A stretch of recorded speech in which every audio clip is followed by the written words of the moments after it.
اعوذ باللہ من الشیطان الرجیم بسم اللہ الرحمن الرحیم۔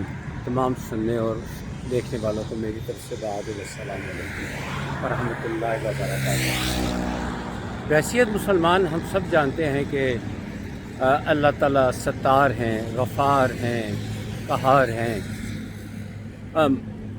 یعنی اللہ تعالیٰ کی ساری خصوصیات جو ہیں وہ اللہ تعالیٰ کے اندر موجود ہیں۔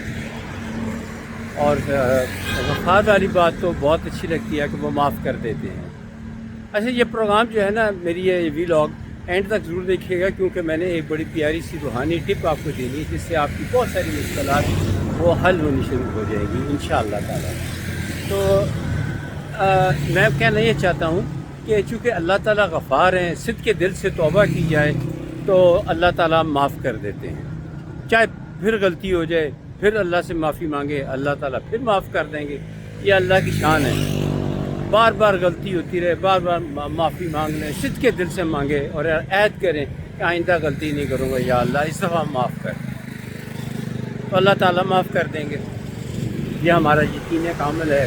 لیکن یہاں پہ ایک نقطہ سمجھنا ضروری ہے کہ توبہ کی قبولیت کی آس پہ گناہ کرنا گناہ کبیرہ ہے۔ کہ یہ سوچ کے گناہ کرنا کہ میں ابھی گناہ کر لیتا ہوں اور اس کے بعد میں اللہ سے معافی مانگ لوں گا تو اللہ تو معاف کر دیں گے، یہ گناہ نہیں، یہ گناہ کبیرہ ہے، اس سے بچ کے رہنا چاہیے۔ توبہ کریں تو صدق کے دل سے کریں، معاف ہو گئے، پھر غلطی ہو جائے پھر معافی مانگیں اور توبہ کریں اور کہیں میں نہیں کروں گا، تو اس طرح معافی ملتی ہے۔ تو میں آپ کو ایک واقعہ سناتا ہوں سچا، جو کہ تاریخ میں درج ہے، علماء اس بات کی قدر کریں گے کہ فرعون کے زمانے، فرعون آپ کو پتہ ہے ملعون، فرعون ملعون جو تھا وہ سجدے کرواتا تھا، نعوذ باللہ، خدا اپنے آپ کو کہلواتا تھا، کہتا تھا مجھے سجدے کرو۔ تو وہاں اس کے علاقے میں ایک مومنہ عورت اپنی 3 بچیوں کے ساتھ رہتی تھی۔ وہ اس کے دربار میں نہیں جاتی تھی، محنت مزدوری کرتی، کماتی کھاتی اور اللہ کے آگے سر بے سجود ہو جاتی۔ تو جاسوسوں نے بتایا کہ یہاں آپ کے علاقے میں ایک عورت رہتی ہے جو آپ کے دربار میں بھی نہیں آتی، آپ کو مانتی بھی نہیں ہے، سجدہ بھی نہیں کرتی۔ تو بلا لیا فرعون نے اس کو اور کہا کہ مجھے سجدہ کرو۔ اس نے کہا میں نہیں سجدہ کروں گی۔ پھر اس کے بعد کافی زور دیا، پھر اس کو لالچ دیے، بالآخر وہ ناکام ہو گیا فرعون۔ تو فرعون نے پھر دھمکی دی کہ تمہیں یہ پیچھے ابلتا ہوا کڑا ہے نا، اس کے اندر سب سے پہلے تمہاری چھوٹی بچی، پھر بڑی بچی، پھر اس سے بڑی بچی تمہاری آنکھوں کے سامنے اس میں ڈال دوں گا اور اس کے بعد آخر میں تمہیں بھی جلا دوں گا۔ ظالم تھا نا۔ تو اس نے کہا کہ مجھے منظور ہے۔ اس نے کہا، اس زمانے میں یہ رواج عام تھا کہ کسی کو سزا دینے سے پہلے پوچھا جاتا تھا کہ تمہاری آخری خواہش کیا ہے۔ تو آخری خواہش اس نے پھر بتائی کہ ہمیں سب 2 یا 3، میں معافی چاہتا ہوں، 2 یا 3 بچیاں، ہم سب کو ایک قبر میں دفن کرنا۔ تو اس نے قبول کر لیا۔ وہ پہلی بچی پھول سی بچی تھی، وہ پلک جھپکنے میں سیاہ ہو گئی، دوسری بھی، وہ سارا کچھ ختم ہو گیا، قبر میں دفن کیا گیا۔ یہ ادا اللہ کو پسند آ گئی۔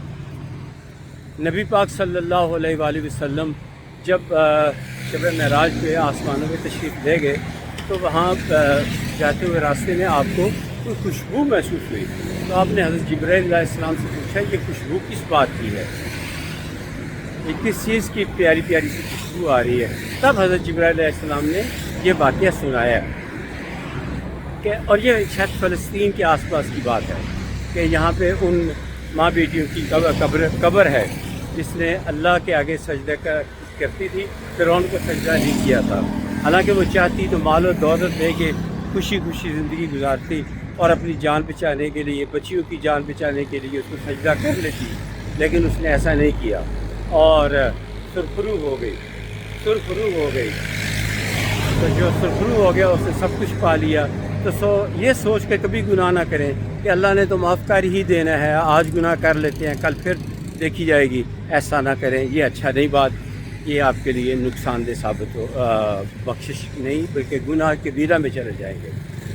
تو میری اب آتے ہیں اس روحانی ٹپ کی طرف. دیکھیں جب آپ کا کوئی کام ہوتے ہوتے رک جائے یا دروازے بند ہو جائیں ہر طرف سے کوئی دروازہ نہ کھلے تو جب نماز پڑھیں نماز پڑھ لیں تو دعا بھی مانگ لیں تو اس کے بعد ایک اضافی سجدہ کریں اللہ اکبر کہہ کے سجدے میں جائیں اور وہاں سجدے کی حالت میں پڑھیں. تعداد متعین نہیں ہے چاہے ایک دفعہ پڑھیں چاہے 50 مرتبہ پڑھیں 10 دفعہ پڑھیں.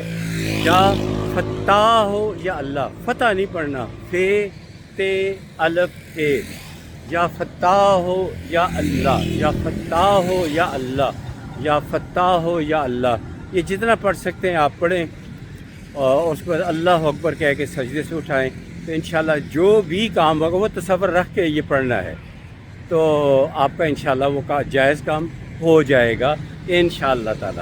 اجازت دیجیے اگلی ویڈیو میں پھر ملاقات ہوگی. میرے چینل کے ساتھ جڑے رہیے دیکھتے رہیے شیئر کرتے رہیے. اس نیک کام ہے اس نیک کام میں آپ بھی حصہ دار بنیں. بہت شکریہ. السلام علیکم ورحمۃ اللہ وبرکاتہ.